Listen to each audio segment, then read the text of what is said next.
ពេលនេះគឺលើករឿងនៅក្នុងធម្មបទគាថាញាតិញោមខ្លះក៏ធ្លាប់បានស្ដាប់ញាតិញោមខ្លះក៏នៅចឹងហើយ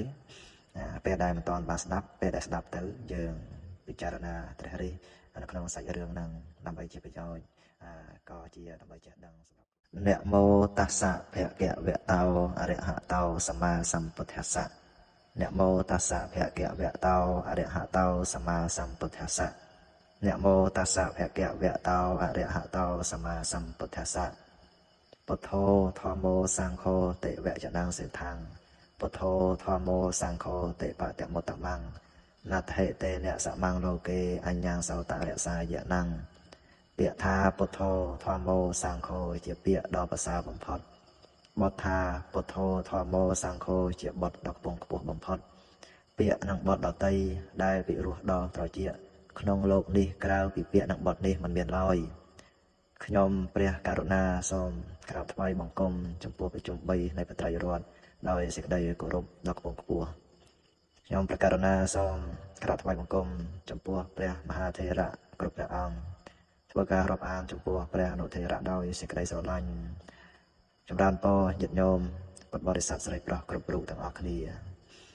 ចឹងថ្ងៃនេះខ្ញុំព្រះករុណាអាត្មាភាពនឹងអានរឿង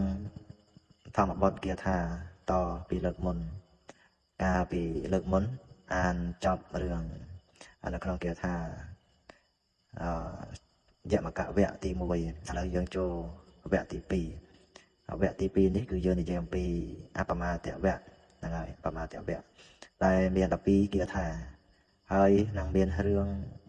9រឿងចឹងរឿងទី1និយាយអំពីព្រះនាងសម្មាបតីហើយរឿងទី2និយាយអំពីកុម្ភៈកោសកសិទ្ធិចឹងពេលនេះគឺខ្ញុំកណាអាត្មាអាននៅក្នុងរឿងទី1គឺរឿងនាងសម្មាបតីចឹងក្នុងការអាននៅរឿងធម្មបទនេះគឺដើម្បីប្រកេនប្រកាសណាលោកវិចារហើយជួនញាតិញោមពុទ្ធបរិស័ទទាំងអស់ដើម្បីស្ដាប់ជាធម្មទានហើយក៏ជាការចេះដឹងមួយដែរដើម្បីប្រកបបាននូវបញ្ញាពីព្រោះ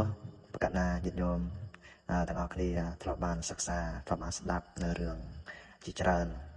ណាចឹងពេលនេះគឺលើករឿងនៅក្នុងធម្មបទគាថាញាតិញោមខ្លះក៏ធ្លាប់បានស្ដាប់ញាតិញោមខ្លះក៏នៅចឹងហើយពេលដែលមិនតាន់បានស្ដាប់ពេលដែលស្ដាប់ទៅយើងពិចារណាត្រេះរិះនៅក្នុងសាច់រឿងហ្នឹងដើម្បីជាប្រយោជន៍ក៏ជាដើម្បីចេះដឹងសម្រាប់ខ្លួនឯងមួយផ្នែកដែរហើយក៏ជាបុណ្យកុសលសម្រាប់ប្រយោជន៍ខ្លួនឯងព្រោះរឿងនៅក្នុងធម្មបទគាថាគឺច្រើនដែលពោរពេញទៅដោយអត្ថន័យពោរពេញទៅដោយកន្លែងអប់រំផ្សេងដើម្បីឲ្យយើងហ្នឹងសិក្សាអញ្ចឹងកុំឲ្យយូរខ្ញុំកណាអាត្មានឹងចាប់ផ្ដើមអាននៅក្នុងរឿងធម្មបទត្រង់អបមាទវគ្គរឿងទី1គឺរឿងនាងសម្មាបតី